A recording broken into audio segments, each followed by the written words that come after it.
So here I am, literally drunk as Cooter Brown, in the middle of these people.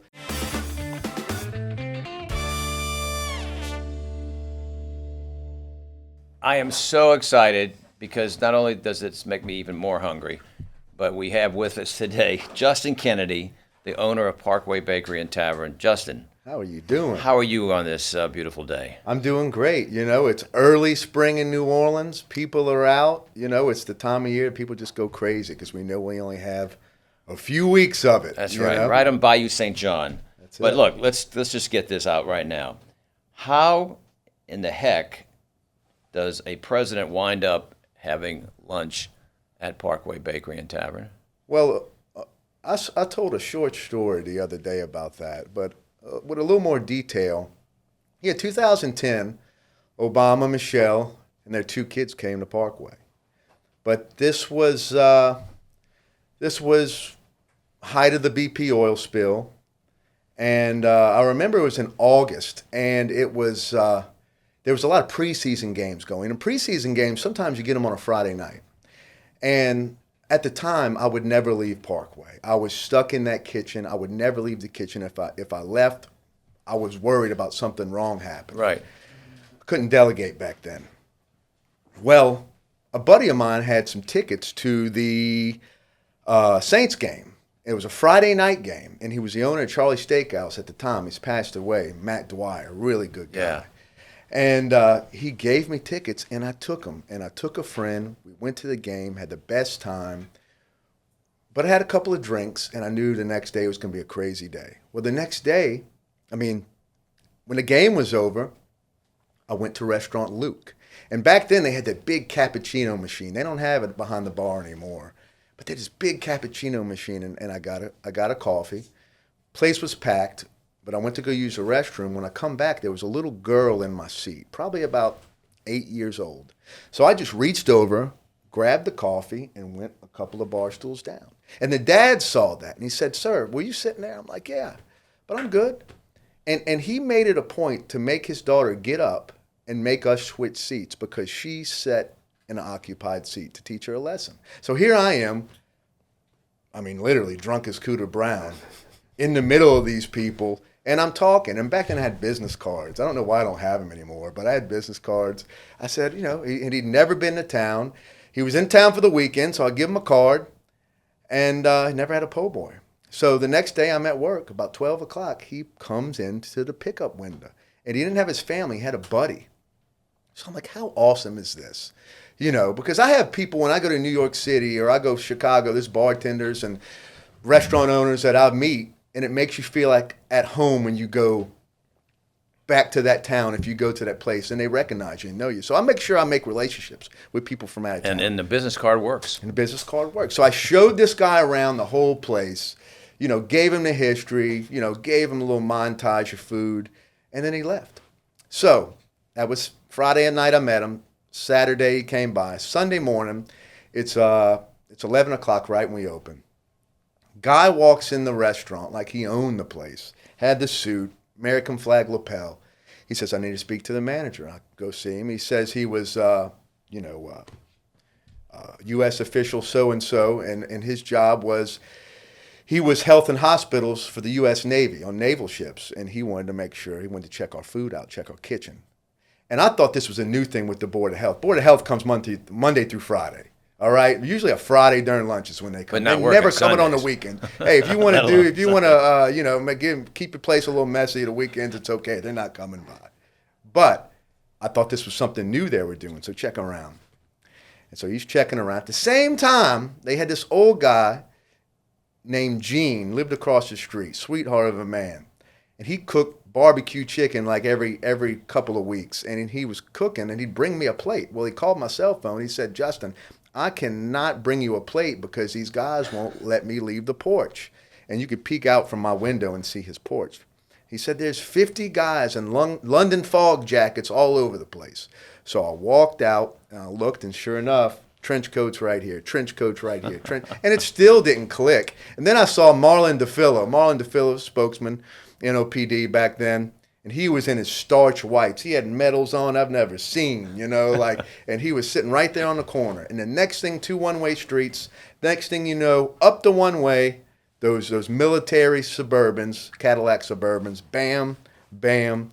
Secret Service gets out of one, president and his family get out of the other. It wasn't like it was even, there was no notice. We were packed to the gills. And what he did is he got in the end of line, and then they made a perimeter. No one could come. There was like a sea of people 5 minutes after that.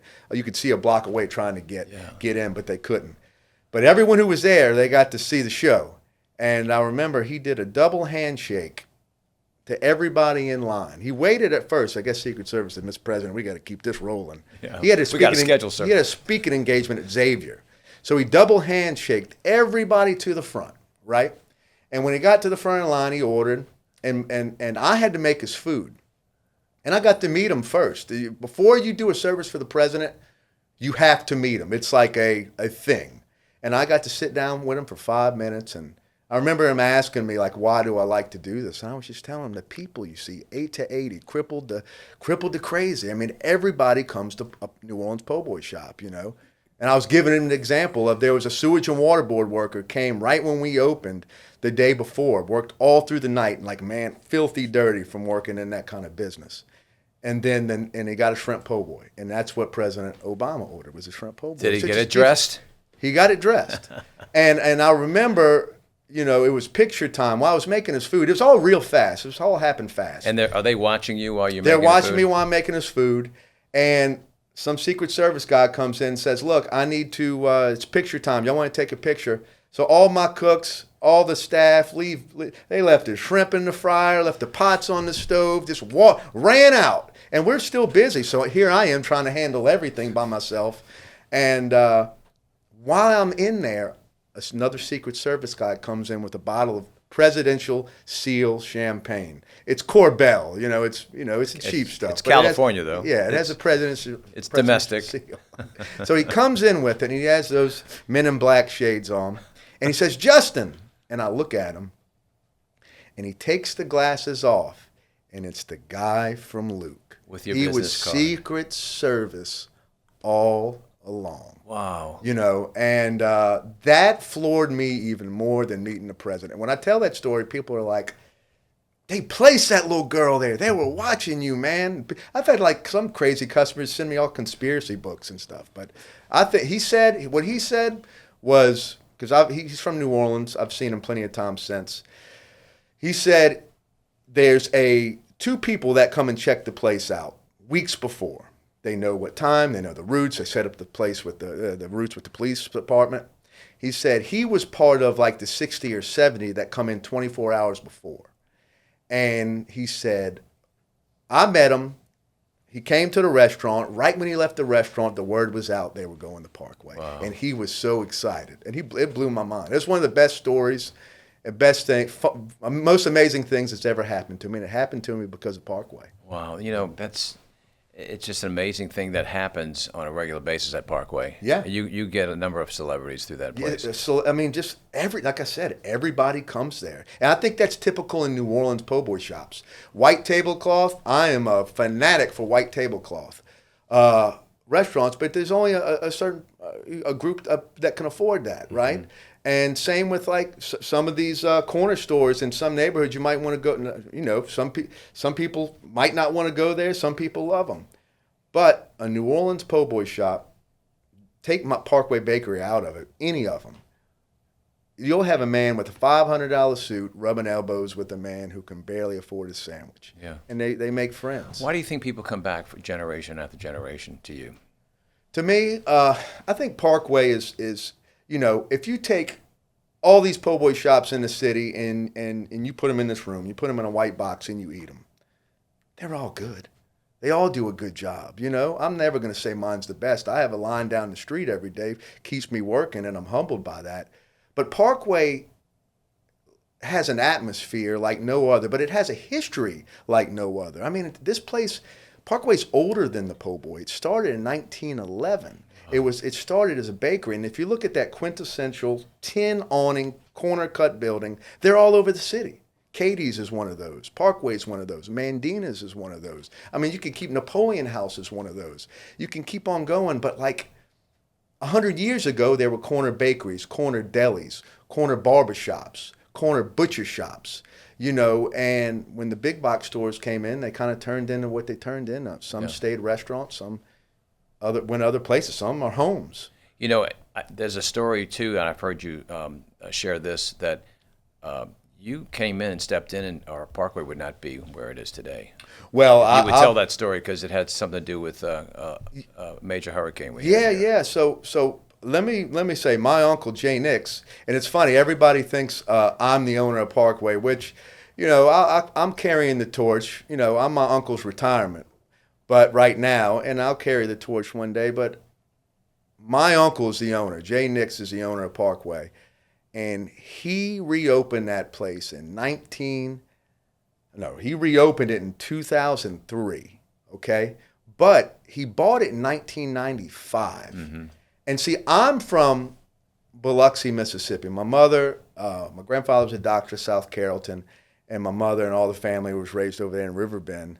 But she moved away in the 70s, met my father, so I was raised over there. But I always had a favorite uncle, and Jay Nix was my favorite uncle. My mom, growing up through grade school, bring me to New Orleans, and I worked with him on the weekends. And he had bought Parkway in 95 from the old brothers who had it since like the turn of that century, 1911, the Timothy family, and Jake and Bubby. And they are the guys that made Parkway Bakery famous. That is one of the main reasons that people come back, because they remember going in. You were telling me a story off air, 30s, 40s, 50s, 60s, 70s, 80s, people going. They closed up in the early 90s. Just because, that was an industrial area. You had the American Can Company. Now it's condos and apartments. You have the Lafitte Greenway. That was the Southern Railroad line. You have all these beer brewers, Skeeter Hawk, all these coffee shops, Wrong Iron, all the bars. It's coming up. But Parkway's time, it was all industry. Yeah. And that faded off and moved out. It takes neighborhoods to get old to come back again. And Parkway was old in the early 90s. And that neighborhood was tired in the early 90s. Yeah, I remember going there to get the brake tag. Yeah, the brake tag station was there. And my uncle bought it when the old guys put it up for sale. He made it a tool shed for his construction business. And I'd go work with him on the weekends from 12 years old to 18 years old. And we'd go everywhere in the metro area. And if he saw a customer with some age, he'd say Parkway, they'd say bakery. And they'd tell him stories, how they used to go there when they were a kid, and their dad used to get the Dixie beer and stuff. So it gave them enough oomph to reopen it. Yeah. And I was an 18-year-old kid, graduated Biloxi High. All my friends went to like Southern Miss. So I'm like, you know what? I'm moving to New Orleans. He asked me to come. So I was with him. I remember the first day open in December of 03. My uncle's a smart man. He knew we hired chefs, we hired managers. And I mean, I was a kid. I was washing dishes and just watching. But I did take courses at UNO and did take courses at Nunez for hospitality, and learned a little bit. But Katrina hit when I was 20 years old, right? And everybody has a Katrina story. And my story was, my uncle, when we got 7 foot of water. And you got to think, he put almost close to $1 million in that place in 2003. And you're making it back, making ham sandwiches. Everybody thought he was crazy. He went to like 20 banks, and Gulf Coast Bank and Trust gave him the loan. Yeah. And I transferred from UNO to Southern Miss. I was only there about 2 months. And I lost my truck in Katrina, and I bought a motorcycle. Young and dumb, bought me a motorcycle, 20 years old. And I wanted to come back and see the city. And you couldn't get in for a while. It was blocked in. He actually had a buddy who had a helicopter and got in, opened the windows, got all the money out. But I remember in October, I drove in on the motorbike, and I strapped a 5-gallon can of gas where the passenger sits because there were no gas stations. And I remember this like yesterday. I can just see it right now, Mark.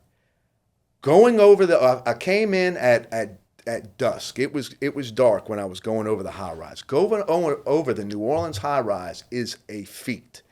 There's crazy drivers. You got to watch everywhere you're going. And then when you get up to the top, you're distracted by the beautiful city skyline and the bridge and everything, especially at nighttime. Imagine going over that with a motorcycle, no noise but your motorcycle, no other vehicles, only your motorcycle light, and there's swamp bugs in it.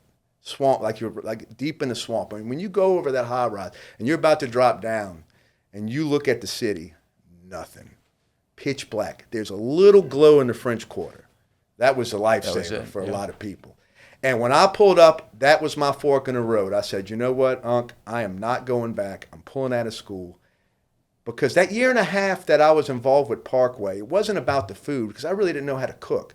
It was about the relationships I met. It was about the line out the door weren't new customers. They were people that had went there and wanted to revisit it, and they were older in age, that they're not with us anymore. You know, and it was the stories and people that I have met in my life in New Orleans is absolutely amazing. And it's all due to Parkway Bakery. Yeah, you mentioned that you spoke recently at the Pro Start program. The LRA had their awards program, and you were talking about what the key is to this business, and if you'd expound on that a little bit. Yeah, and I was, the culinary, it was the LRA Education Board, and they have this Pro Start competition where they have culinary classes in high schools all over the state. They come in at the convention center, and these kids are amazing. They're 16, 18 years old. They have they concepts where management teams where they'll tell you the concepts of their restaurants and give you food cost and menu design, and then they have a culinary side where they'll do appetizers and entrees and desserts. And I mean, it's like 5-star restaurant quality. Yeah. And I was just explaining to them, you know, how far ahead they are and you know, the culinary industry, how it can be good for you. But just to motivate them, I was telling them about this culinary key to the city. And I thought about that. I've really never, that was the first time I ever thought about it and said it. You know, culinary key to the city, you got to put some time in to get it, but it's something that's, it's not just given to you. You got to put the work in. But it can be as simple as, look, I was at Parkway the other day. E.J. Lagasse pops in with Jose Andres, and they're eating lunch. And I was telling him I want to bring my wife in for her birthday. Yeah. And he said, it's hard to get in there because they got 11 tables. You know, you got to get booked months out. Yeah. He says, you got my number. You know, I don't know if I'll ever use it, but that's a key. I can if I need to. You know, so it could be simple as getting in a restaurant no one can get into, or getting, you know, a free drink comp because they know you, because they bring their grandmother in there on Sunday, or it could be a chance to meet the President of the United States. Right. You know, I've gotten to go to the Super Bowl, you know, because of that. I've met all kind of New Orleans artists. I mean, you talk about hip-hop artists, Master P's a regular, Juvenile's a regular, Anthony Mackie comes in all the time. But then if you go like old school people who aren't here anymore. Dr. John was a regular. Alan Toussaint was a regular. Pull up in that gold Rolls Royce. You know, Pete Fountain was a regular. You know what's so great? I got to meet those guys. And they're all standing in the line with everyone else, and they get to the window and they give their order. It's amazing. That's fantastic. So, like, yeah, you get this culinary key to the city. It's a tight-knit crew. Everybody knows everybody in the food world, you know. Okay, so somebody's visiting New Orleans for the very first time. They show up at Parkway.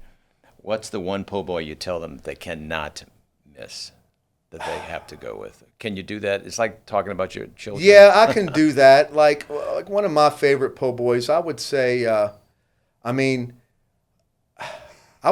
the surf and turf. It's fried shrimp and roast beef, because every sandwich shop's judged on their shrimp or roast beef, po' boy shop. And we have dynamite both. So if you want the best of both worlds, that. But my personal favorite would be cravings for is a fried oyster po' boy. All right. Yeah. So Michelin just provided you a nice acknowledgement. Yeah. Talk about that Bib Gourmand you got. Yeah, you know, last year about this time, Michelin contacted us.